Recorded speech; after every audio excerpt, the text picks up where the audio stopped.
پہلے تو میں نے مسلمانوں کے اخلاق سنے تھے، اب تو میں نے دیکھ بھی لیے، پر یہ بتا جب 12,000 آیا تھا جان کیوں نہیں چھڑائی؟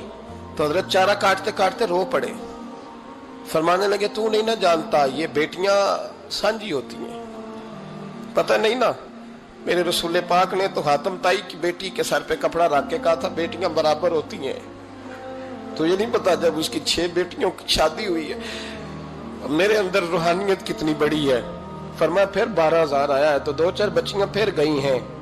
تو یہ نہیں پتا میں اندر سے راضی کتنا ہوں، میں تیری نوکری کرتا رہوں گا، پتہ نہیں اللہ کتنی بیٹیوں کو بیاہ دے گا۔ اتنا رویا وہ عیسائی کے پیروں میں بیٹھ گیا، کہنے لگا بابا میں نے تیری مخالفت کی ہے پر تیرے قریب آ کے پتہ چلا ہے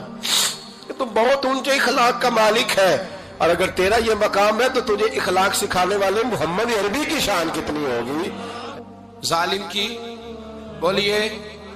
جاتے نہیں لوگ جھوٹے گواہ بن کے، وکیل صاحب کو نہیں پتا ہوتا کہ یہ بندہ مجرم ہے جو میرے پاس آیا، کیا مجرموں کے وکیل نہیں ہوتے؟ بولے تو اس کو پتا نہیں ہوتا وکیل صاحب کو کہ یہ صاحب مجرم ہے، میرے پاس مقدمہ لے کے آئے، اور اگر بے ادبی نہ ہو جائے تو میرا خیال ہے قاضی عدالت کو بھی پتا ہوتا ہے کہ مجرم کون ہے اور مظلوم۔ میرے نبی پاک صلی اللہ علیہ وسلم نے اس قدر زیادہ سختی فرمائی اس مسئلے میں، فرمایا جس کو پتا تھا کہ فلاں آدمی ظالم ہے، ظلم کر رہا، پھر وہ ظالم کا گواہ بنا یا اس نے ظالم کی مدد کی، کتنی کی؟ شارحین لکھتے ہیں چاہے اس نے ایک جملہ بول کے کی، چاہے ایک، سارے بولیے، چاہے ایک غریب کو اس نے ظلم کیا تو کہتے ہیں علاج یہ سی، چاہے ایک جملہ بول کے کی، شارحین اس حدیث کی شرح میں لکھتے ہیں ایک جملہ بول کے چاہے مدد کی، جس بندے نے کسی ظالم کی مدد کی کسی مقدمے میں یا کسی صورت میں اور اسے پتا تھا یہ ظالم ہے، میرے نبی پاک صلی اللہ تعالی علیہ وسلم فرماتے ہیں اگر اس نے مدد کی، ابھی ظالم کی بات نہیں ہو رہی، ظالم کے مددگار کی بات ہو رہی، اگر کسی نے ظالم کی مدد کی تو حضور فرماتے ہیں خدا بھی اس سے بری و ذمہ ہے، رسول بھی اس سے بری و ذمہ ہے۔ سنبھال کے رکھے اپنی نمازیں، قربانیاں، حج، زکوٰۃ سنبھال کے رکھے۔ اگر ظالموں کا مددگار ہے، الیکشن آ لینے دے، آپ کو نظر آ جائے گا کون کون ظالموں کا مددگار ہے،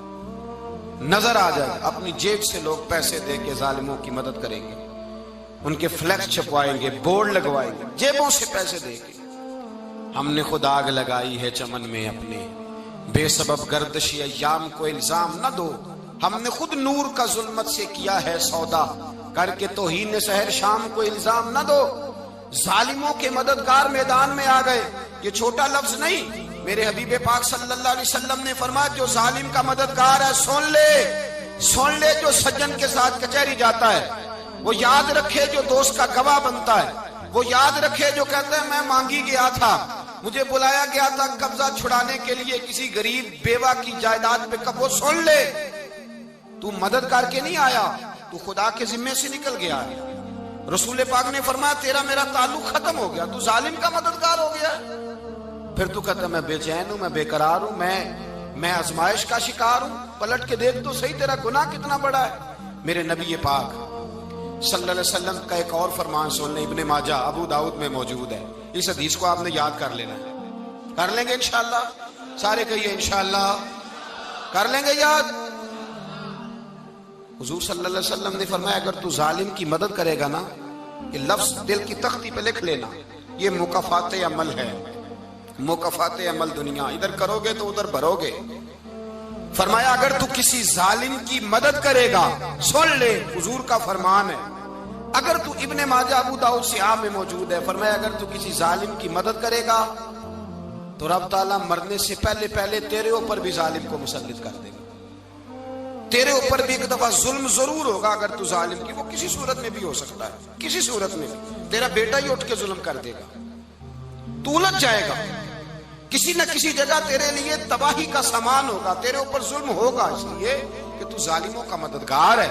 چاہیے یہ تھا کہ تو مظلوم کی مدد کرتا، انسانی ایمانی یقین کا فریضہ سر انجام دیتا، تو ظالموں کا مددگار ہو گیا۔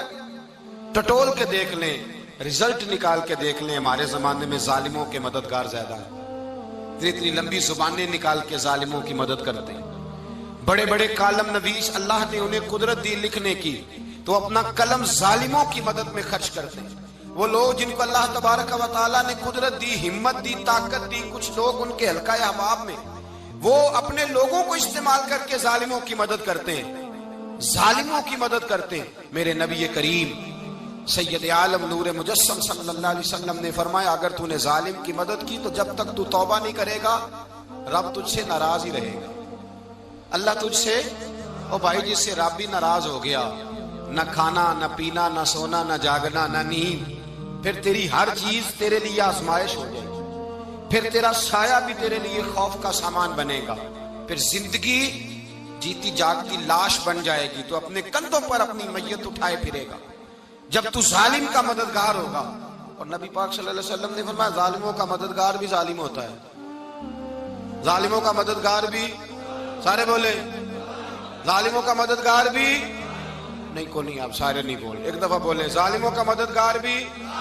پکی بات ہے، ظالموں کا مددگار بھی۔ اللہ اکبر، جس کا یارانہ ہو، جس کا دوستانہ ہو، جو کہے میں نے نا اس کو اوکھے ویلے کے لیے ظالم کو یاد رکھا ہوا ہے۔ کبھی مشکل میں رکھے نہیں ہوئے لوگوں نے ظالم دوست، کہتے میں نے رکھے ہوئے ہیں، بلکہ ہمارے دیہات میں تو کہتے ہیں میں نے بازو بنائے ہوئے ہیں۔ کس کو بازو بنا لیا؟ ظالم بھی کبھی بازو ہوتا ہے، جو ظلم کی تلوار لیے میدان میں کھڑا ہے۔ قارون، حامان، فرعون، نمرود کا حال نہیں لوگوں نے دیکھا؟ اپنے زمانے میں آپ نے کتنے لوگ نہیں دیکھے جن کے سائے سے، آواز سے لوگ کانپتے تھے؟ پھر پولیس کی گاڑیوں میں وہ اس طرح مردہ پڑے کہ دنیا نے تماشا دیکھا ان کا۔ یہ رنگ ہم نے دیکھے نہیں اپنے آنکھوں سے۔ فرمایا ظالم کا مددگار بھی، جو کار میں بٹھا کے لے کے گیا وہ بھی ظالم، جس نے چائے پلائی وہ بھی، جس شخص نے کھانا کھلایا وہ بھی، جو کچہری تک ساتھ گیا وہ بھی، جس نے فلیکس کے نیچے، بڑے شرابی کے نیچے چھوٹی اپنی فوٹو لگائی وہ بھی، جو ووٹ کی پرچی ڈالنے گیا وہ بھی۔ کہہ دینا باہر نکل کے کہ حضرت صاحب نے سیاسی تقریر کی ہے، کہہ دینا، پر بات تو سچی ہے نا۔ خو کرے ہم تو سے تھوڑا سا گلا بھی سن لے، خو کرے ہم تو سے تھوڑا سا بھی گلا۔ امام مالک کے پاس ایک بندہ آیا، اس نے کہا حضور میں درزی ہوں، ایک ظالم بادشاہ مجھ سے کپڑے سلواتا ہے، میں تو ظالموں کا مددگار نہیں نا۔ ایک ظالم بادشاہ مجھ سے،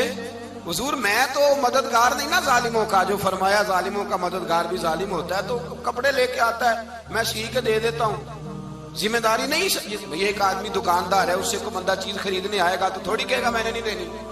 تو دے گا۔ کوئی بندہ اگر کسی شخص سے کوئی کام کہتا ہے جو اس کی فیلڈ ہے، اس کا شعبہ ہے، اس کا معاش کا وہ سلسلہ ہے، کہتے ہیں یا رسول اللہ صلی اللہ علیہ وسلم ظالموں کا مددگار بھی ظالم، حضور نے فرما دیا۔ تو امام مالک سے بندے نے مسئلہ پوچھا، دل کی تختی پہ لکھنے والی باتیں ہیں، کہا حضور میں درزی ہوں، ظالم کپڑے سلواتے ہیں، میں تو مددگار نہیں نا۔ امام صاحب کہنے لگے نہیں، مددگار تو وہ ہوگا جو تجھے سوئی دھاگا فراہم کرے گا، تو تو پورے کپڑے سی کے دیتا ہے، تو تو خود بہت بڑا ظالم ہے، تو پورے سوٹ سی کے دیتا ہے، تو بہت بڑا ظالم خود ہے۔ مددگار تو وہ ہوگا جو تجھے دھاگا دے گا، جو تجھے بٹن دے گا، جو تجھے نلکی دے گا۔ جو ظالم سے اتنی نفرت ظلم کر کے بندہ آئے، یہاں تو ہمارے زمانے میں ہیرو بن جاتے ہیں لوگ، ظالم ہیرو ہے، لوگ اس سے ڈرتے پھرتے ہیں، گھومتے پھرتے ہیں، اور بہت سارے کم مزاج لوگ اس کے پیچھے ہاتھ باندھ کے پھرتے ہیں۔ ظالموں کی مدد کرنا، ظالموں کے ساتھ رہنا، یہ ظلم ہے، ظلم، یہ زیادتی ہے۔ میرے نبی پاک صلی اللہ تعالی علیہ وآلہ وسلم نے ارشاد فرمایا، یاد رکھو رب فرماتا ہے میں مظلوم کی مدد ضرور کروں گا، چاہے جلدی کروں چاہے دیر سے کروں، میں مظلوم کی مدد۔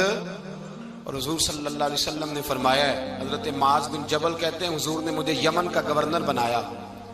جب میں جانے لگا نا تو حضور نے بڑی نصیحتیں کی، بخاری میں موجود ہے، فرماتے ہیں جب میں پلٹنے لگا تو میرے رسول نے فرمایا معاذ ایک منٹ ٹھہر جا، ایک بات میری یاد رکھنا، اس کو نہ بھولنا۔ کہا حضور کیا؟ فرمایا دیکھنا کسی پہ ظلم نہ کر بیٹھنا، کہیں تجھ سے زیادتی نہ ہو جائے۔ محبوبہ پھر حضور نے فرمایا سن میرے معاذ، میں تجھے گورنر بنا رہا ہوں، زیادتی نہ کر بیٹھنا۔ یا رسول اللہ صلی اللہ علیہ وسلم کیا ہوتا ہے؟ تو میرے کریم نے فرمایا جب مظلوم دعا کے لیے ہاتھ اٹھاتا ہے تو عرش کا مالک کہتا ہے فرشتوں پیچھے ہٹ جاؤ، عرش کا مالک کہتا ہے فرشتوں پیچھے ہٹ جاؤ۔